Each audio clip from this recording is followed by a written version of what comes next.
men and women of the sea often say the ocean is a friendly neighbor. It brings its gifts and tidings in ripples and whispers, often calm, but with tasking depths and unimaginable wealth. These days, the waves are not turbulent, perhaps betraying a wider signal of a safer Gulf of Guinea, which in the past was known to notoriously harbor sea criminals. There was a more deafening silence on this vast ocean.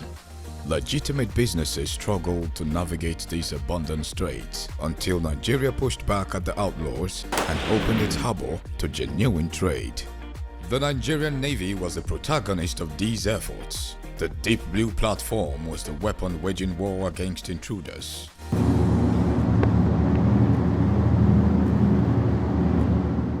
For the first time in more than 28 years, Nigeria recorded 5 months of zero attack within its maritime space in 2022. It was upon this foundation that on assumption of office last year, President Bola Tinubu announced the creation of a Ministry of Marine and Blue Economy with the former governor of Osun State, Adegboyega Oyetola, at the captain's wheel. Although Blue Economy is a global mandate, aligning with the International Maritime Organization's Convention on Harnessing Marine Resources for Sustainable Development, this new path fits into a dictum in local parlance that doing business with the seas or oceans can never end in tears. Nigeria's marine resources need to be harnessed responsibly, enriching the lives of our citizens while preserving the natural beauty of our coastal ecosystem. So from a government point of view, it could be said that the government wants the country to optimize its marine resources responsibly.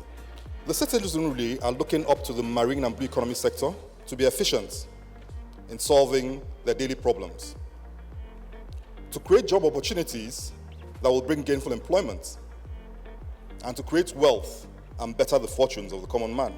I consider the creation of the new ministry as timely, given the fact that we now have a ministry that is solely focused on the maritime ecosystem.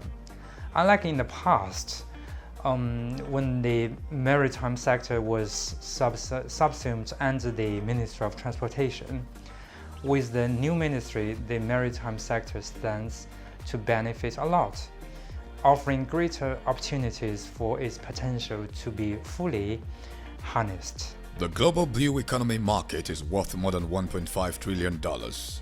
Nigeria, with a solid maritime base attracting 60% of cargoes destined for West Africa, already had solid foundation to harvest the gains. The nation, however, started with specific targets in which the ultimate goal is using this platform in transiting from crude to blue. Within the framework of the key performance indicators of the ministry, port development is key. This aspiration is better captured by the standard of the Lekki Deep Sea Port in comparison to the older facilities at the Apapa and Tinkan Island ports. We shall very soon commence the infrastructure renewal of our ports, including pursuing the rail to port project as part of our efforts to decongest our ports. It is very important that scanners must be introduced in most of the terminals. In tracking the indices, port development is expected to bring many gains, and the federal government has laid the path for its actualization with commitment from APM terminals and loan facility up to $700 million. We're happy that we've reached this milestone. I mean, a loan of, I think, all in of about 5.7% is quite commendable. It's the lowest interest we have gotten so far. I'm not saying we're not going to get lower. We're looking for something cheaper, and if we get, probably we'll definitely sign it. But actually, it's quite commendable. And for us to increase efficiency is not just about automation. The physical infrastructure needs to also be in place and in perfect position. We'll be increasing the draft of the quays from 13 or so meters to about 16.5. So that means the ports will be able to handle bigger vessels with longer LOAs over time. The seas have always been there, but the coming on board of the Ministry of Marine and Blue Economy has brought in new friends. The budding ministry has strengthened the confidence of investors in the expansion of the sector. The Lekki Deep Sea Port, for instance, has become a hub for larger vessels. The figures are considerable. You would recall that Lekki Port was the first deep sea port to berth Nigeria's first transshipment vessel, CMA CGM Rainbird, which sailed from the Far East through Shanghai, Singapore, down to Kribi in Cameroon, before finally arriving at Lekki Port. Not long after, precisely in May 2023, the port received the CMA CGM rebate list, setting a new record as being the largest vessel in ship dimensions to berth in the port. Beyond that, the port has a state-of-the-art scanning facility, also known as the non-intrusive inspection system, to fast-track the examination and evacuation of containers. This is part of efforts to improve the inspection process for goods entering or leaving the port, aiding customs operations and ensuring compliance with regulations. Over the last 12 months, we have been able to berth a total of over 77 vessels with more than 100,000 containers and a total of 22,000 transshipments. The berthing of the largest container ro-ro vessel, named MV Great Lagos, which has the compartment to handle more than 2,000 vehicles and another 2,000 containers at full capacity. Players in the sector believe is an indicator of size of the market available in the sector. The arrival of Great Lagos, it's more than an addition. It's a reaffirmation of our devotion to the Nigerian economy and to its vibrant economic capital, Lagos. The Great Lagos is amongst the largest ship ever built in its class. This vessel can transport over 2,000 cars, almost 5 kilometers of rolling freights, and 2,000 containers. It's really a leap in the future of maritime transport.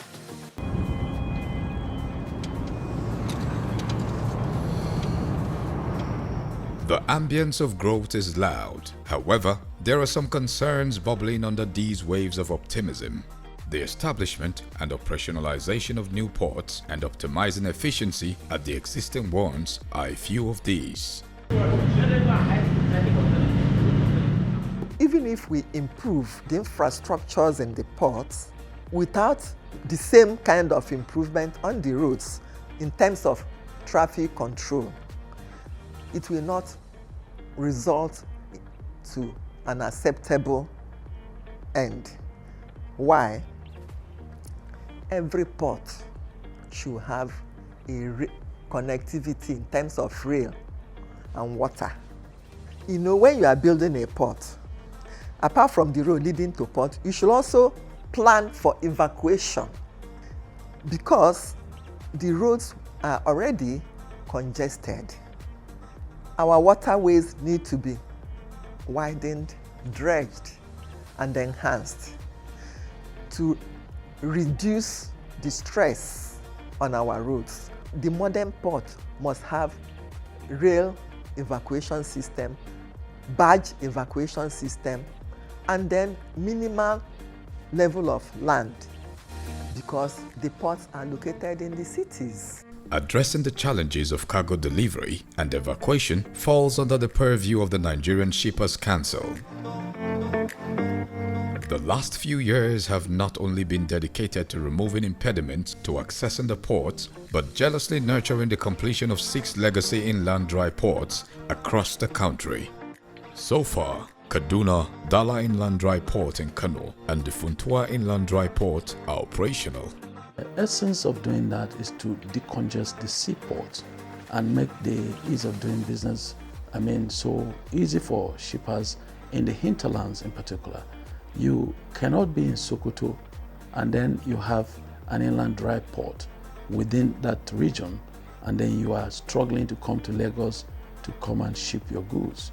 You know, like I give an example of the Funtua Inland Dry Port, which has been designated as a port of destination and a port of exit also.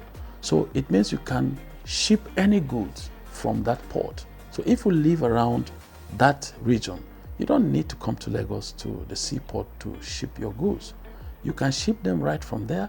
Once they are packaged and containerized, they move from that port. Once they meet all the requirements set by the sector, they move from there straight to the seaport and onto the vessel, and they are shipped out of the country. So the essence of having these dry ports is to bring shipping services closer to the shippers in the hinterlands. And you will recall that after that, at the inauguration, the commissioning of the Funtua Inland Dry Port, Mr. President clearly commissioned the Shippers Council to make sure that all the other inland dry ports, the 6 legacy dry ports that have not been concluded, Mr. President has mandated the Nigerian Shippers Council to ensure that we quickly take action to complete those inland dry ports and commission them.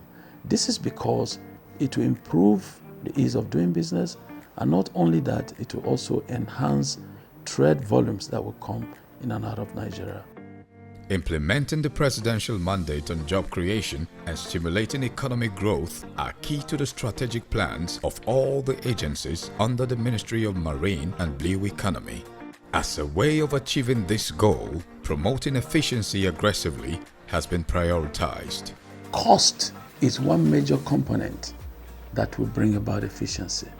We cannot say that, for instance, the cost of shipping cargo, the freight cost, we want it to be at so amount of money. We peg it, there's an upper peg and a lower peg, so that companies, shipping companies can compete within that window, up and down, so that shippers will also have the opportunity of choosing which shipping lines they want to go with in terms of the cost.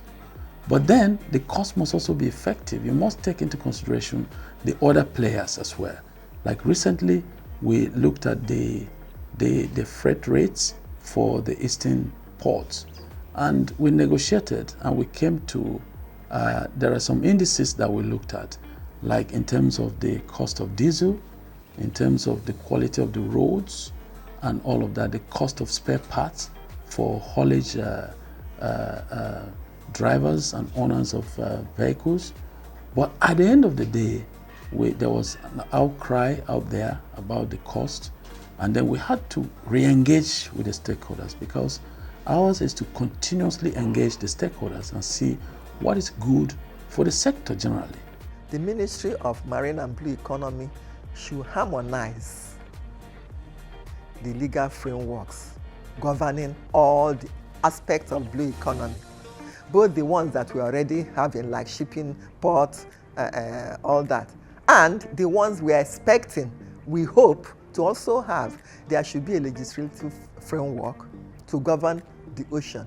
Everything concerning the ocean and everything that is extracted from the ocean, there should be rules guiding it. There should be proper regulation. It shouldn't be all commerce affair. You carry your boat, you enter the water, you start doing whatever you like. The ISBA, International Seabed Authority, ISBA, with their capital, I think it's in Jamaica or so. Nigeria is a member of that, a signatory. They should get approval for seabed leasing, seabed mining, harnessing the wind energy. While Nigeria has rigorously established the path to developing ports within the last few months of the Marine and Blue Economy Ministry, there are concerted efforts to stimulate the shipping business with the creation of a national shipping line much on the cards. The federal government believes this is a pathway to repositioning the country as a formidable maritime hub. It is imperative we come up with practical ways of ensuring that our inland rivers, lakes, and waterways are well utilized for cargo shipment and passenger transportation. I believe we can transform this sector through the innovative public-private partnership PPP models that the ministry has embraced. This model, a collaborative synergy between the private sector's efficiency and the public sector oversight, is set to bring about transformative impact on the marine and the economy. Anticipated outcomes include the creation of substantial job opportunities and the facilitation of increased trade and investment in the nation, reinforcing our collaborative and forward-looking approach. Before I conclude, let me add that this ministry's decision to consider the re-establishment of a national shipping line through a strategic PPP arrangement is born out of our desire to capture a substantial share of the estimated $10 billion annual charter market within the country. Many plans to unlock the vast potentials of the sector are underway, including the much coveted Cabotage Vessel Financing Fund, CVFF, targeted at increasing the number of ships flying the Nigerian flags. But more appealing is the change in trade pattern which the coming on board of the Dangote refinery is having on maritime business. There is now originating cargoes coming out of Nigeria to the rest of the world. And this spring up opportunities for Nigerians to be able to participate, to invest in ships that can load these cargoes or bring cargoes to the refinery to refine and then take out the finished product. So it's an exciting position, it's a new thing. I asked for full implementation of Cabotage Act of 2003. And aside from full implementation, then the government should remove the waiver clause, because the waiver clause is an opportunity for foreigners to exploit local operators. And aside from this, our shipbuilding capacity is not too high in Nigeria. Then I said they should suspend the area of shipbuilding for now, pending the time our steel industry will be okay. Aside from this, I equally asked for the disbursement of CVFF fund, which is the Ship Acquisition Fund. It gives us opportunity to get money at a very good rate for us to be able to compete with our foreign operators. Secondly, the establishment of Maritime Bank. Maritime Bank, just like the Bank of Industry and so forth, that one gives us opportunity to access funds at a very low and single-digit interest rate, unlike the normal commercial bank as well. Then the ease of doing business is one of the things that we are clamoring for. In a display of good timing, Nigeria ventured into the Blue Charter waters, and the approval for the extension of the country's exclusive economy zone from 200 nautical miles to 220 was given by the United Nations. Experts say it is an opportunity to fish for more wealth from the seas. I feel that some of the areas to look into are some of the legislative framework in terms of fisheries. Our Fishing Act is obsolete. Why? Because it does not capture IUU fishing.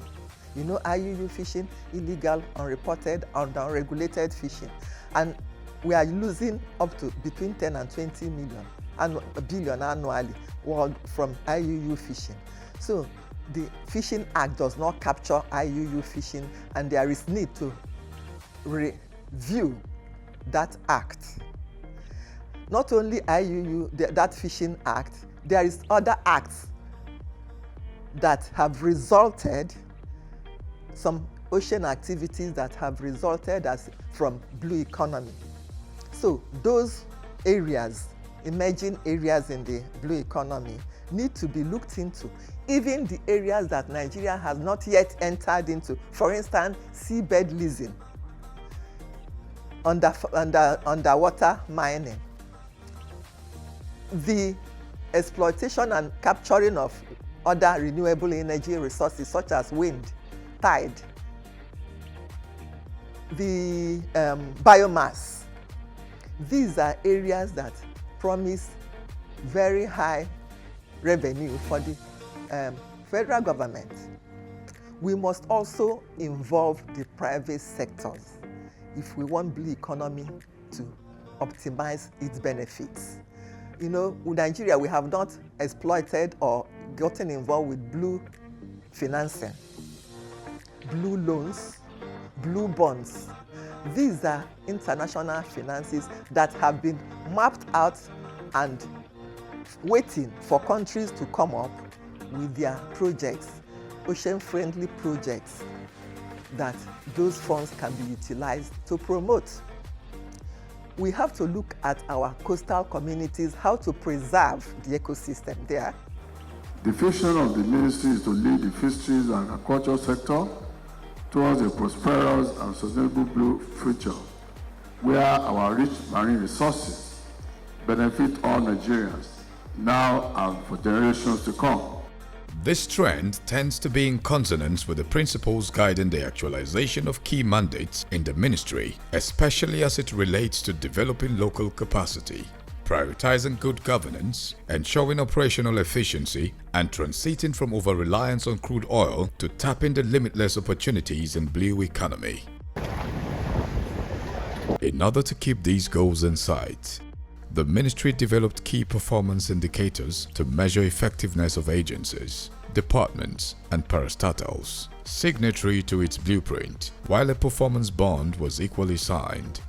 One of the key performance indicators of this meeting is to cascade the signed bond to ministries, directors, and chief executive officers of the ministry's agencies. In Mr. President's speech, he stated emphatically that the results delivery unit of the Office of the Secretary to the Government of the Federation was established to track performance of the signed bond. The launch of a single window platform by President Bola Tinubu, experts say, is a pointer to establishing a port community system. Other initiatives like the adoption of the International Cargo Tracking Note by the Shippers Council, many say, offer credible assurances that the blue economy plans of Nigeria are on the right track. Once we start implementing the International Cargo Tracking Note, we will not only guess what volume of trade comes in and out of Nigeria. So if there is any trade imbalance, we should be able to look at the figures and the statistics that will be available for us real time to see and then project what we can do to enhance that trade balance. We also know that International Cargo Tracking Note is also a revenue generation platform that will help this sector to generate that revenue that is needed for the economy to move forward. And then in terms of security also, it will guarantee the security of the cargo that comes into Nigeria. So if we receive any cargo, even from the point of departure, we know what is on the vessel heading to Nigeria. And shippers can even go ahead to clear their goods even before they arrive. And it will give us one basic document that will help even other agencies in the sector to improve their revenue generation. It is true that the last 1 year has been dedicated to finding a path to unlocking the huge potentials inherent in Nigeria's blue economy sector. It is hoped that designing a policy framework will quicken the actualization. There should be competition anyway. We should be able to compete with other ports. And Nigeria has a unique advantage that we can even do transshipment for other countries like Chad and the Niger Republic. Nigeria is not new to this path, and the glimpse of hope on the glimmering surface of the water bodies is infectious. Some sailors now dare to dream about lofty heights where the ports will operate without subversive human interference, where cargo delivery and evacuation will be done with ease, and more than 70% of ships on the country's water will fly the Nigerian flag. With the capacity of the minister that we have also, and the kind of leadership that he has provided so far, in terms of our projections, we believe that by this time next year, this economy will begin to witness the impact that this administration has brought into the sector. One, the procurement processes for the total rehabilitation of the ports is ongoing. And we believe that by this time next year, there will be massive work going on at the port system, guaranteeing that at the end of the construction stage, the ports would have been totally renewed. These investments that are in this sector are very huge and capital intensive investments. We cannot allow this kind of investments to be there and just be decaying without the right atmosphere for business to thrive. That is our concern. So we bring about regulations that will target an improvement in what is in the sector so that everyone knows what they need to do at any point in time. The helmsmen, like captains, look to distant shores with a mixture of optimism and hope. The ministry is new, the oceans are old, but man's thirst for wealth is permanent. It is the type of wealth that could liberate a nation, riches that have always been in the belly of a blue unending neighbor.